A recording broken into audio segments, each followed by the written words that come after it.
Hello investors, नमस्कार। तपाईहरु सबैजनालाई स्वागत छ यस डिजिटल प्लेटफर्म इन्भेस्टर बोमा र म आज जानकारी दिन गइरहेको छु हाम्रो नेपाल स्टक एक्सचेन्जमा लिस्टेड लघुवित्त कम्पनीहरुले यस आर्थिक वर्ष 2077-78 को कमाईबाट हामीलाई के कति लाभांश दिन सक्छ त्यसको बारेमा जानकारी दिनेछु। र भिडियोलाई हेर्नु पूर्व यदि तपाईसँग पर्याप्त टाइम छ भने मात्र यो भिडियोलाई हेर्नु होला र पुरा हेर्नु होला, किनकि पूरो ज्ञान जहिले पनि हानिकारक हुन्छ। So let's begin. यहाँनिर मैले अलरेडी क्याल्कुलेसन डन गरिसकेको छु सबै।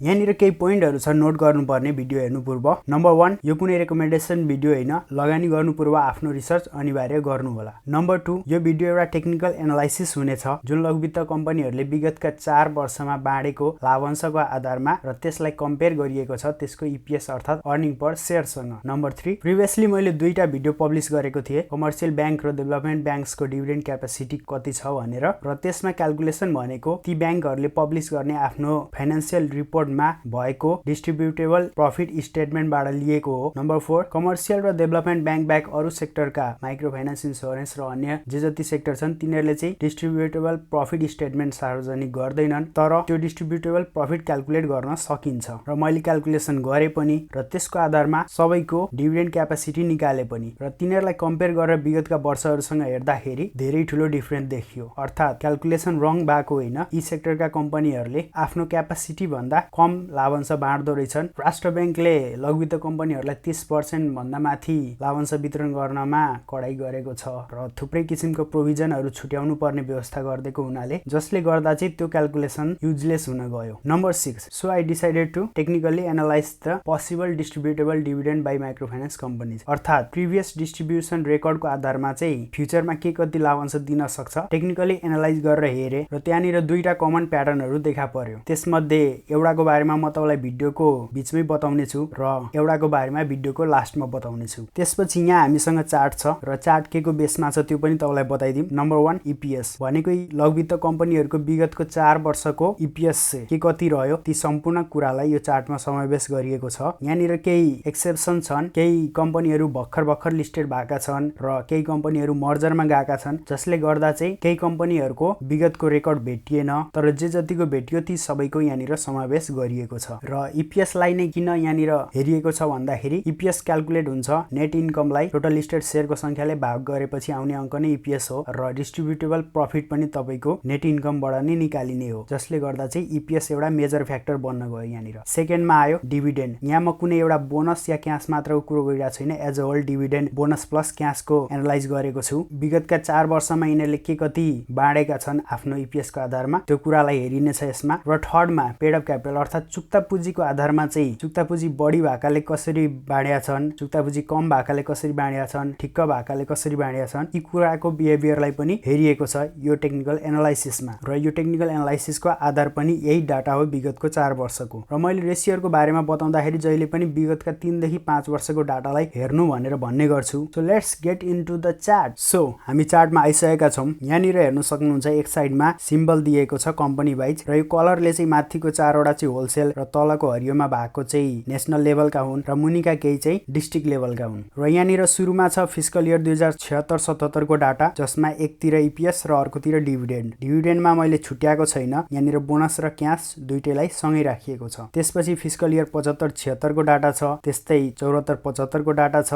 र 73-74 को डाटा छ। एज अ होल यहाँनिर 4 वर्षको डाटालाई राखिएको छ। म एउटा गरेर सबैको बताउँदिन, त्यसमा धेरै टाइम लाग्न सक्छ। सो यहाँनिर म केही मेजर नाम चलेका कम्पनीहरुको डाटा तपाईलाई देखाइदिन्छु। सुरुमा छ हाम्रो फर्स्ट माइक्रो फाइनान्स, जसको ईपीएस चाहिँ तपाईको 2076-77 सालमा 17.45 रह्यो र यसले लाभांश भनेको 13.6842 बाँडेको छ। त्यस्तै फिस्कल इयर 75-76 मा यसको ईपीएस 19.46 थियो र यसले लाभांश 17.89 बाँडेको रहेछ। त्यस्तै फिस्कल इयर 74-75 मा 14.93 थियो र लाभांश यसले 12.6316 बाँडेको रहेछ। र त्यस्तै फिस्कल इयर 2073-74 मा ईपीएस 20.29 थियो र लाभांश यसले 15.79 बाँडेको छ। अर्को हाम्रो होलसेल कम्पनीमा रहेको छ ब्लु चिप कम्पनी साना किसान। यसको 2076-77 मा ईपीएस 54.81, यसले बाँडेको लाभांश 26.3157। त्यस्तै 75-76 मा 62.47 ईपीएस र यसले बाँडेको लाभांश 28.684। त्यस्तै फिस्कल इयर 74-75 मा साना किसानको ईपीएस 63.75 र बाँडेको लाभांश 26.313। त्यस्तै फिस्कल इयर 73-74 मा ईपीएस 65 62.73 र बाँडेको लाभांश 26.31 छ। अब मुनियाम यहाँनिर छिमेक लघुवित्तको छ CBBL, यसको फिस्कल इयर 2076-77 मा 43.28 र बाँडेको लाभांश 29 रहेको छ। त्यस्तै फिस्कल इयर 75-76 मा 78.03 र बाँडेको लाभांश 44.32 रहेको छ। त्यस्तै फिस्कल इयर 2074-75 मा EPS 66.39 रहेको छ भने बाँडेको लाभांश 40 रहेको छ। र त्यस्तै फिस्कल इयर 2073-74 मा 69.11 रहेको छ भने बाँडेको लाभांश 45 रहेको छ। र यहाँनिर as a whole total almost तपाईको यहाँनिर 50 वटा कम्पनीहरू छन् र यी सम्पूर्णको डाटा त्यसरी चाहिँ विगतको 4 वर्षदेखिको कति लाभांश बाँडेको छ र ती वर्षहरूमा यसको EPS कति थियो। यहाँनिर राखिएको EPS चाहिँ एनुअल EPS हो है, क्वार्टरली EPS होइन, एनुअल EPS हो। र यसरी चाहिँ सम्पूर्णको यहाँ केही खाली भाकाहरूको चाहिँ डाटा उपलब्ध नभएको छ। यहाँनिर रेयर केस पनि देखा परेको छ यो चार्टमा। फर एक्जाम्पल यो MSMBS को 2076-77 मा EPS ऋणात्मक भए पनि -9.50 भए पनि यसले लाभांश तपाईको 10.53 बाँडेको छ।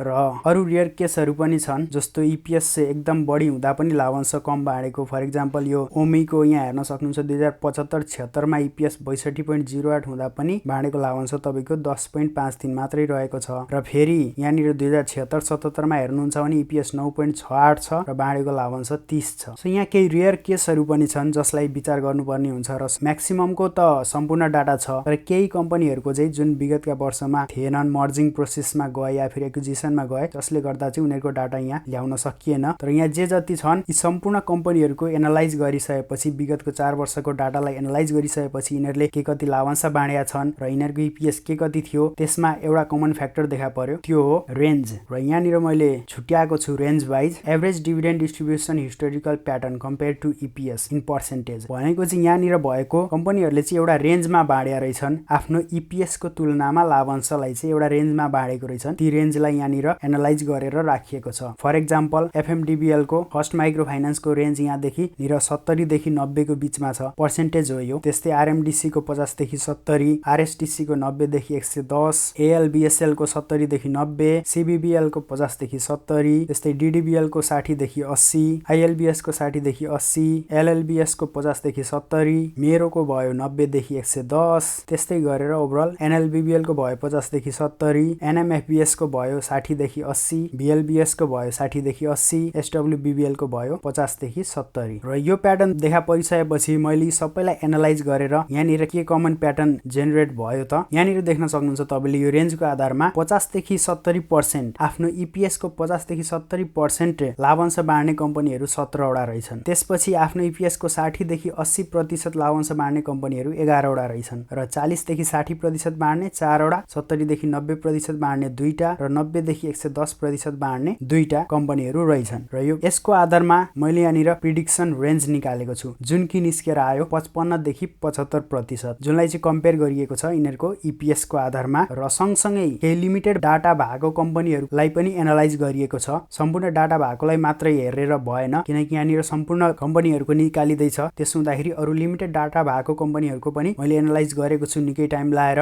र त्यसको आधारमा चाहिँ यो रेन्ज निस्किन आयो। यो 100% यही करेक्ट हुन्छ भनेर मैले भन्न खोजिया होइन, यो जस्ट एउटा एभरेज रेन्ज हो। यसको आधारमा चाहिँ लाभांश बाँड्न सक्ने पोसिबिलिटी यहाँनिर देखियो। अब यहाँ केही रेयर केस पनि हुन सक्छ, कसैले नदिन नि सक्छ, कसैले बढी नि दिन सक्छ, त्यो आफ्नो ठाउँमा छ। बट हाम्रो यहाँनिर एज एन एभरेज यो एउटा एभरेज निस्केर आएको रेन्ज हो र कमर्सियल र डेभलपमेन्ट ब्याङ्कको जस्तो चाहिँ ठ्याकी यति तोकेर चाहिँ भन्न सकिएन माइक्रो फाइनान्सको लागि। सो यो रेन्जको आधारमा चाहिँ मैले क्याल्कुलेसन डन गरेको छु। सो हाम्रो क्याल्कुलेसनमा के छ त हेरौँ। हाम्रो एनालाइसिसबाट निस्केको रेन्ज 55% देखि 75% भए पनि यहाँनिर चाहिँ मैले यहाँ देख्न सक्नुहुन्छ estimated minimum distributable dividend 50% of EPS र म्याक्सिमम चाहिँ 70% अफ EPS निकालेको छु। 5% किन डाउन गरेको भन्दाखेरि अहिले कोरोनाले गर्दा लकडाउन छ जसले गर्दा चाहिँ माइक्रो फाइनान्स कम्पनीहरूको ब्याड डेट बढ्ने सम्भावना छ र जसले गर्दा उनीहरूले प्रोभिजन छुट्याउनु पर्ने हुन सक्छ। सो हाम्रो यहाँनिर के छ त, एक साइड सिम्बल भयो, यहाँ कम्पनीको नेम भयो, त्यसपछि यहाँनिर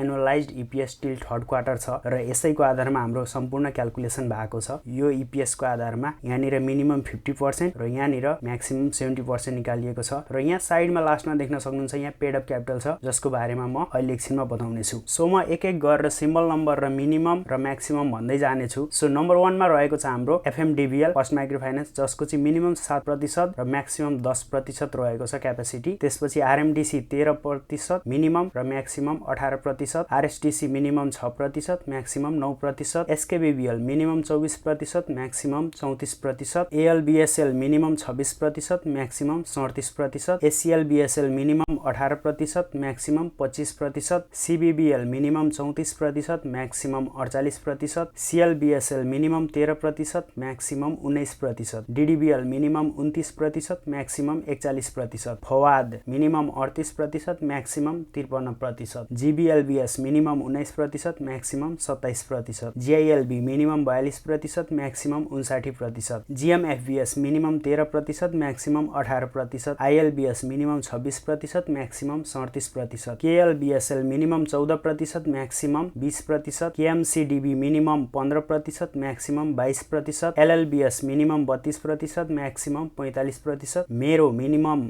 19%, maximum 27%, MLBBL minimum 28%, maximum 39%, MLBSL minimum 42%, maximum 59%, MMFDB minimum 24%, maximum 34%, MSLB minimum 19%, maximum 27%, MSMBS minimum 22%, maximum 30%, NADEP minimum 18%, maximum 26%, NICLBSL minimum 16%, maximum 22%, NLBBL minimum 20%, maximum 28%, NMBMF minimum 15%, maximum 21%, NMFBS minimum 51%, maximum 72%, NUBL minimum 28%, maximum 39%, SABSL minimum 25%, maximum 35%, SDLBSL minimum 19%, maximum 27%, SLBBL minimum 18%, maximum 25%, SMFDB minimum 16%, maximum 23%, SLBS minimum 16%, maximum 23%, SMFBS minimum 28%, maximum 40%, SNLB minimum 18%, maximum 25%, USLB minimum 26%, maximum 37%, VLBS minimum 26%, maximum 37%, ओमी minimum 17%, maximum 24%, JSLBB minimum 29%, maximum 41%, स्मार्टा minimum 19%, maximum 26%, AKBSL minimum 19%, maximum 27%, GGBSL माइनसमा छ यसको EPS, यसले उल्टै माग्न सक्छ है, विचार गर्नु होला। न्याग्रो minimum 27%, maximum 38%, SLBSL minimum 8%, maximum 12%, SMB minimum 21%, maximum 30%, SWBBL minimum 10%, maximum 14%, GLBSL minimum 16%, maximum 22%, एनसेवा मिनिमम 7%, म्याक्सिमम 10%। सो यो रह्यो हाम्रो एनालाइसिसबाट निस्केको दिन सक्ने सम्भाव्यता भएको मिनिमम र म्याक्सिमम पोइन्टहरु, र यो जस्ट एउटा एनालाइसिस हो, यसले कुनै पनि ग्यारेन्टी गर्दैन कि रियलमा यति नै दिन्छ भनेर। सो त्यसलाई कन्सिडर गर्नु होला। र यहाँनिर यो पेड अप क्यापिटल देखिएको छ, र यो पेड अप क्यापिटलको आधारमा हेर्दाखेरि चाहिँ पेड अप क्यापिटल कम भएका कम्पनीहरूले चाहिँ बोनस शेयरमा बढी फोकस गरेका रहेछन्। अर्थात् जुन कम्पनीहरूको पेड अप क्यापिटल एभरेज भन्दा कम छ,